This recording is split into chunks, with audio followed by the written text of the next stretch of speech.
Good evening. It's a privilege to be here and an honor, frankly, humbling to be alongside the next two people that will join us, Busey and Lual. But I'm also excited about the work that we're doing at Moby. I'm super excited about our partnership with Matter. And I'll get to that and the work that we're doing together, as Quentin talked about towards the end. But before I do, I want to jump into the issue. And you heard that. Today's children in the U.S. may have a shorter life expectancy than their parents. I'm a parent of 4 kids. I'll talk about them throughout this journey. That's a pretty powerful statement. We live in the age of information. It's coming at us all the time. And information around our health and how to live a healthy life is part of that. On my watch, I can get information on how many steps I took today, my calorie breakdown, my stress detail. Might be a little higher at this moment than it was when I took that picture. How much I slept last night, whether it was REM, light sleep. It's constantly coming at us, but we're not healthier as a whole. The data is pretty clear, and I'll go through some of that data. For our kids, it's an even bigger challenge. Information for them is coming at them fast, furious, from all directions. Some of it's helpful with their health, some of it's not helpful. Social media, from their friends, from advertisers.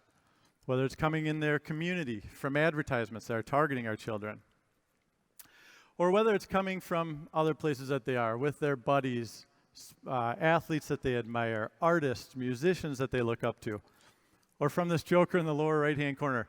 Anyone know who that is? I won't put a polling question up. Some hands went up. That's Ninja. Ninja is a famed Fortnite celebrity. And 3 of my kids, I have 3 boys, are 8, 10, and 12. Their favorite activity is to sit and watch Ninja play Fortnite. Blows my mind. They don't play Fortnite, they watch someone else play Fortnite. And while Ninja's playing Fortnite, you see behind him, he's sponsored by Red Bull. He has a refrigerator of Red Bull. He's constantly pulling these out and drinking them. So what do you have? You have a whole bunch of people that are targeting our children with lots of healthy and unhealthy messaging. You have kids that are staying up late, sedentary, wreaking havoc on their hormones. It should be easy how to eat healthy today. There's lots of access, there's more access to information. There's also a lot of access to healthy information. You'd think it's easier today, but it's not. It's more complicated. We live in a quick, on-demand, quick and inexpensive society.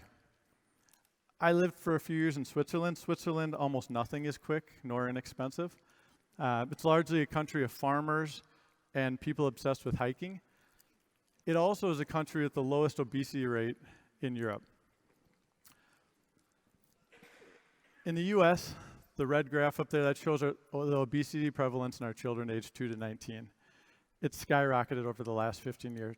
Today, 20% of America's youth are obese. For the adults in the US, that's 40%. It's an astonishing number.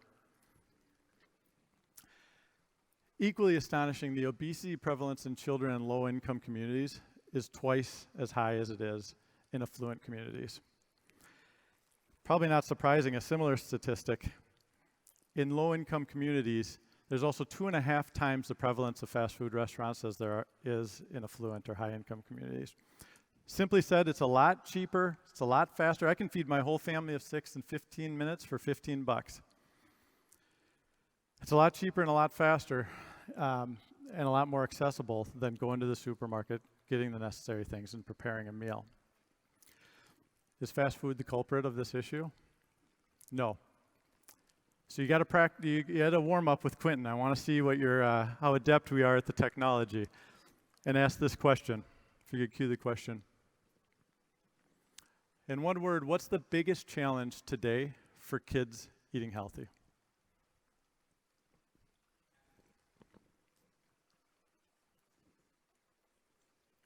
Time, access, poverty, absolutely. Choice, effort, culture, advertising, supervision. That's an interesting one. The mother of those 4 children is here. I wonder what eating is happening right now.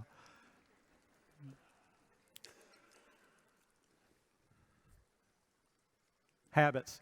Interesting. Can we click forward to the next slide?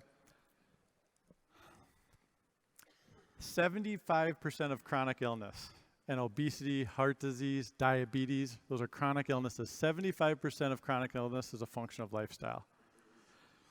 And the best medicine for lifestyle is good habits. I said earlier I'd come back to Moby. Won't be a Moby commercial, but I'll tell you a bit about Moby. It's a company I love. Our mission is guiding people to better health and more happiness. We believe that, and Quentin said some of this at the beginning, we believe that our bodies are unique. They're complicated. They don't come with an instruction manual. Even with all of this information, being healthy is complicated, confusing, and fragmented. We focus on diet, exercise, sleep, and psychology, the interconnectedness of all of those things. Eat, move, sleep, smile. We take a whole person approach, and we believe that the interconnectedness of all of this and focusing on the relatedness of them will help lead to better health and more happiness. Recently, we had the opportunity to partner with Matter. We partnered with Matter for a couple of reasons. One, our missions are super well aligned. A full and healthy life, better health, and more happiness. We also share some common beliefs. One of those common beliefs is that you can't do this alone. Moby can't do it alone. Matter can't do it alone. We need all of your help. We need the community's help. This needs to be a group effort to overturn this epidemic. The second belief that we share is that every individual has dignity, and you have to respect that dignity. You have to relate to the individual and relate to what they care about in order to inspire change. What do kids care about? What do high school kids care about? Sports and friends. Outside of those three knuckleheads that are watching Ninja, I also have a freshman daughter who fashions herself as a pretty competitive athlete. She's pretty health focused. She's a vegetarian. She has helped inform what my wife and I feed to our family and what we consume ourselves. I watched her last week have a minimal dinner, crush a large bowl of ice cream, and then go and run a cross-country race. So those in the Twin Cities might have been there. It was last Tuesday. Did terribly. Finished in tears. And she didn't make the connection between what she put into her body the night before and the experience that she had the next day. And we have to make that connection. And that's what the Matter Box is all about. We helped and partnered with Matter to create Matter Boxes, which helps kids understand or provide access to nutritious alternatives as they transition from school to sports and activities. We delivered 2,000 of those meals to Brooklyn Center High School. Brooklyn Center is a community where 80% of the kids are on free or subsidized meals. And I don't know this is a fact, but I would venture to guess that there's far greater access to fast food than there is to supermarkets.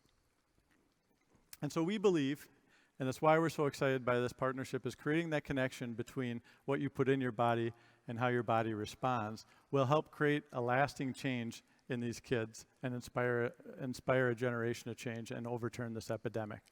I want to play a brief video after this that talks about some of that work, talks about that idea of we can't do this alone and some of the other partnerships that Matter has with the Thielen Foundation and the work going on at Brooklyn Center.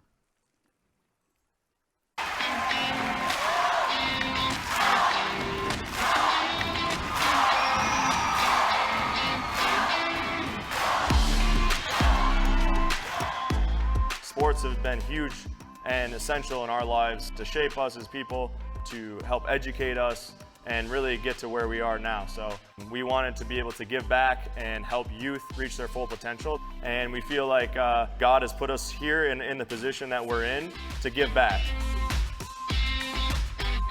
It's not just about sports as well. It's about being a leader and also doing well in school, because a lot of the things that they're kind of being rewarded for is doing well on the field and being a leader on the field, but also in the classroom.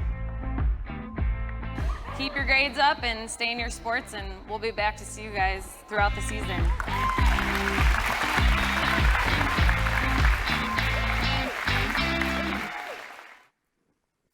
Thank you.